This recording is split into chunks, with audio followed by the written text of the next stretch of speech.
Selamat datang di channel Insinyur Film. Di sini kami akan menyajikan sebuah rekap atau spoiler film yang berjudul Deception of the Novelist. Oke, tanpa berlama-lama kita mulai videonya. Siapkan posisi rebahan ternyaman, ambil tisu, dan juga fokuskan mata untuk menonton. Wow, film dibuka dengan seseorang pria bernama Jai. Karyanya sangat digemari banyak orang karena berisi kisah cinta yang sangat-sangat romantis dan harmonis bersama sang istri. Mereka pun dianggap sebagai pasangan yang sempurna dan dijadikan inspirasi banyak orang. Akan tetapi, hubungan mereka sebenarnya tidak seromantis yang Jai tulis di novelnya. Istrinya yang bernama Kiki kadang sering membuat Jai kesal karena sifatnya yang pemalas dan suka menyuruh-nyuruh. Bahkan urusan rumah dan menjemput anaknya, Jai lah yang harus melakukannya. Wah, kacau.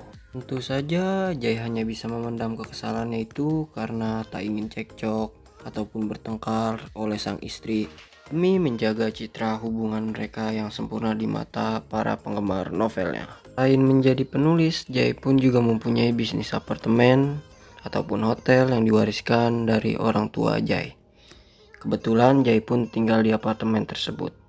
Dan pada suatu hari, seseorang datang dan ingin menyewa salah satu kamar di apartemen kepunyaan Jai yang bernama Elaine. Dan setelah Elaine melihat kondisi apartemen tersebut, Elaine pun bergegas untuk pulang. Dan tanpa sadar, Elaine meninggalkan tas belanjaannya yang berisi pakaian dalam. Jai pun membawa pulang barang itu dan mulai berpikir mantap-mantap ke Elaine. Wow. Dan tiba-tiba Elaine menelpon Jai dan ingin meminta diskon biaya sewa apartemennya karena si Jai baik hati. Kesepakatan pun terjadi dan meminta Elaine untuk menandatangani kontrak sewa apartemennya tersebut. Singkat cerita, Elaine pun tinggal di apartemen tersebut dan menjadi obat sekaligus penawar mata bagi si Jai. Hidup lu enak banget, Jai. Dan pada suatu malam, Elaine mentransfer bayarannya pada si Jai hanya setengah dari harga kesepakatan sewa tersebut. Dan Elaine beralasan bahwa isi rekeningnya tidak cukup. Lantas, ia meminta si Jai untuk mengambil sisanya secara langsung tunai. Demi kue cucur yang hangat, maksudnya demi uang sewa, Jai pun bergegas ke kamar Elaine dan dia berbohong pada istrinya untuk pergi berolahraga. Di sini, ia sudah disambut oleh Elaine yang sudah dalam keadaan siap goyang. Wow, mantap. Dan dengan sangat manja, Elaine beralasan tidak sanggup membayar sisa uang apartemennya. Ia pun lantas menawarkan untuk membagi biaya setengah sewa berduaan bersama Jai. Sedap. Dengan begitu, si Jai bisa melakukan cocok tanam bersama Elaine. Awalnya, Jai menolak malu-malu, akan tetapi rayuan manja si Elaine membuat Jai panas dingin. Dan akhirnya, dia tak sanggup lagi menahan getaran di celananya dan terjadilah adegan muantap. Re.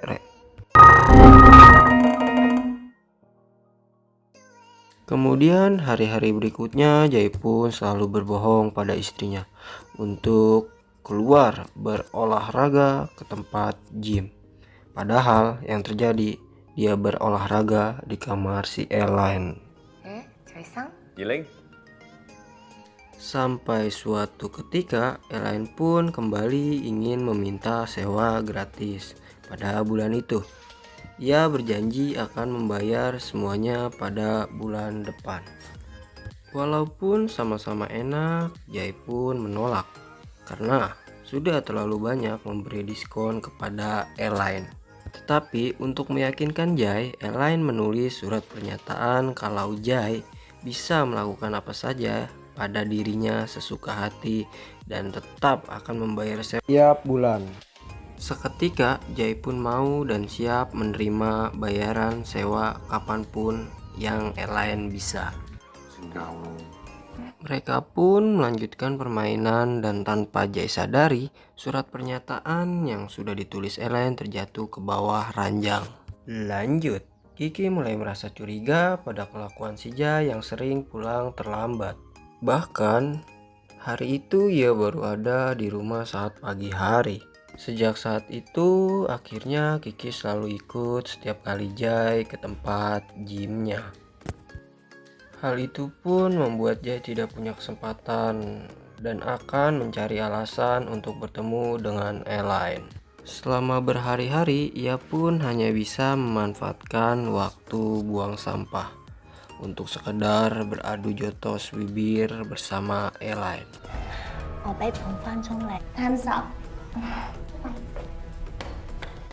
Karena sudah mulai tak tahan, Jay pun mengatur rencana liburan untuk sang istri. Sementara ia berpura-pura tidak bisa ikut karena ada urusan mendadak yang tidak bisa ia tinggalkan. Singkat cerita, setelah sang istri pergi, Jay pun punya kesempatan untuk bisa bermantap-mantap dengan si Elaine. Lanjut, setelah istrinya pulang, Jay pun merasa belum puas dan ingin menghubungi Elaine untuk bermantap-mantap. Tetapi kali ini Elaine mulai berani memasang harga setiap Jay ingin mencuci buah pisangnya. Tentu saja si Jay menolak dan ingin mengalihkan buah pisangnya kepada sang istri. Tetapi saat ingin bermantap-mantap, Kiki menolaknya karena mereka kehabisan karet pisangnya. Jay pun langsung pergi untuk mengalihkan kekesalannya di tempat gym. Singkat cerita, pada suatu hari Jay sangat panik karena Elaine membawa pergi anaknya tanpa sepengetahuannya. Ia pun bergegas mencari Elaine untuk memastikan anaknya baik-baik saja. Untungnya, Jay tepat waktu dan menemukan mereka berdua di sebuah taman. Kali ini Elaine merayu Jay dan ingin meminjam uang yang jumlahnya tidak sedikit. Jay pun hanya bisa pasrah karena Elaine akan mengancam membeberkan hubungan terlarang mereka. Kelakuan Elaine tak berhenti sampai di situ. Elaine pun semakin memeras Jay dan meminta uang yang lebih besar daripada sebelumnya. Bahkan ia akan mengancam dan membeberkan video mantap-mantap mereka apabila Jay tidak menuruti kemauannya. Elaine juga mengingatkan kalau ia tiba-tiba mati, video itu akan otomatis terupload ke internet. Jay yang merasa kebingungan lantas meminta nasihat pada temannya yang seorang pengacara. Mereka menyarankan agar menghilangkan nyawa Elaine, tapi tentunya mereka juga mengingatkan bahwa tentunya akan sulit untuk melepas jerat dari kasus pembunuhan.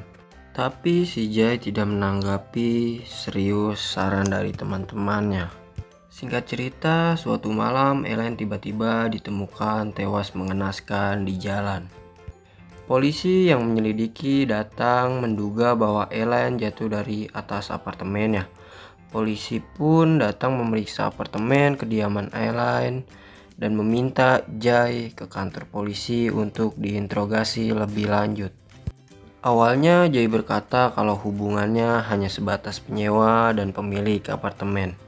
Akan tetapi, ia tidak bisa mengelak setelah polisi menunjukkan surat pernyataan yang pernah Elaine buat waktu itu dan rekaman CCTV berisi tingkah laku keduanya yang sangat-sangat mencurigakan. Dan Jay pun mengakui Elaine adalah wanita simpanannya, tetapi Jay berbohong kalau Elaine pernah mengancam bunuh diri jika ia tidak bercerai pada istrinya. Lantas Jay pun kembali tidak bisa mengelak saat setelah polisi mengungkapkan fakta kalau terdapat bukti perlawanan di TKP dari mayat Elaine. Hal itu berarti Elaine mati karena terbunuh.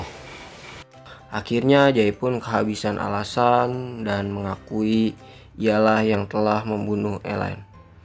Karena kesal terus-menerus diperas, seharusnya kasus ini sudah selesai dengan pengakuan. Tapi seorang detektif psikopat pembunuh bernama Miu Jin melihat keanehan dari video interogasi Jai. Dari gerak-geriknya, Miyuji telah menganggap Jai telah berbohong meski dia telah mengakui, tetapi tak ada bukti nyata kalau ialah yang mendorong Elaine. Penyelidikan lanjutan pun dilakukan di apartemen Jai. Polisi menemukan buku diari istrinya yang berisi curahan kemarahan atas selingkuhan Jai dan rencana balas dendamnya kepada Elaine. Polisi pun membawa Kiki ke kantor polisi untuk diinterogasi lebih lanjut. Eugene lalu menunjukkan buku diari serta baju Kiki yang ditemukan di TKP. Eugene juga menambahkan bahwa Jai tidak ada di TKP saat kejadian berlangsung. Semua bukti dan fakta tersebut mengarah pada Kiki. Bahkan setelah diselidiki, Kiki punya riwayat penyakit mental dan sering lepas kontrol. Eugene pun menyimpulkan bahwa Kiki lah yang telah membunuh Elaine karena menggila setelah ia tahu perselingkuhan suaminya. Tetapi Kiki menolak semua tuduhan tersebut dan menganggap dirinya telah dijebak. Polisi pun kebingungan dan memilih membebaskan keduanya, tapi tentu saja tetap dalam pengawasannya. Singkat cerita, saat mereka berangkat untuk menjemput anaknya, di dalam perjalanan ternyata Kiki membius Jai dan membawanya ke suatu tempat. Setelah sadar, Kiki langsung protes pada Jai karena telah menjebaknya, sehingga ia dikejar-kejar polisi. Lantas, Jai menyalahbalikan Kiki yang dari awal sengaja menyewa Elaine untuk mendekati suaminya sendiri. Jadi atas perintah Kiki, Elaine diminta untuk muantap-muantapnya dengan Jai. Jadinya video itu akan Kiki gunakan untuk merusak reputasi suaminya. Kenapa? Karena Kiki sangat membenci Jai yang munafik menjual kebohongan tentang hubungan mereka dalam novelnya. Akan tetapi, keserakahan Elaine luput dari perhitungan Kiki. Elaine justru menggunakan video itu untuk memeras Jai timbang bayaran dari Kiki banyak. Lanjut, Kiki pun melampiaskan kemarahannya dengan menampar Jai berkali-kali. Sadis juga tuh dia. Kemudian Jai melakukan perlawanan dan berhasil melepaskan diri. Akan tetapi dia dengan kondisinya yang terluka, Jai kembali tertangkap, kemudian diikat pada suatu pemotong kayu. Untungnya, polisi datang tepat waktu dan berhasil menyelamatkan nyawanya si Jai. Sementara Kiki pun langsung diringkus oleh polisi. Saat cerita, akhirnya ia memperlihatkan fakta bagaimana Jai mengeksekusi dengan rapi kematian Elaine. Jai menulis buku diari istrinya dan membuat rekaman medis sakit mental palsu hingga polisi percaya bahwa istrinya memang gila. Para Jai, dan membuat alibi dirinya berada di tempat lain ketika kejadian berlangsung. Jai lalu membius Elaine dan merayakan kematiannya dengan pakaian istrinya. Bahkan Jai juga membuat mesin pelontar otomatis agar Elaine seakan-akan mati didorong oleh seseorang. Setelah kejadian itu berlangsung, Kiki langsung ditangkap dan masuk rumah sakit jiwa. Sementara Jai lepas dari segala tuntutan dan hidup bebas bersama putranya. Dan film pun tamat.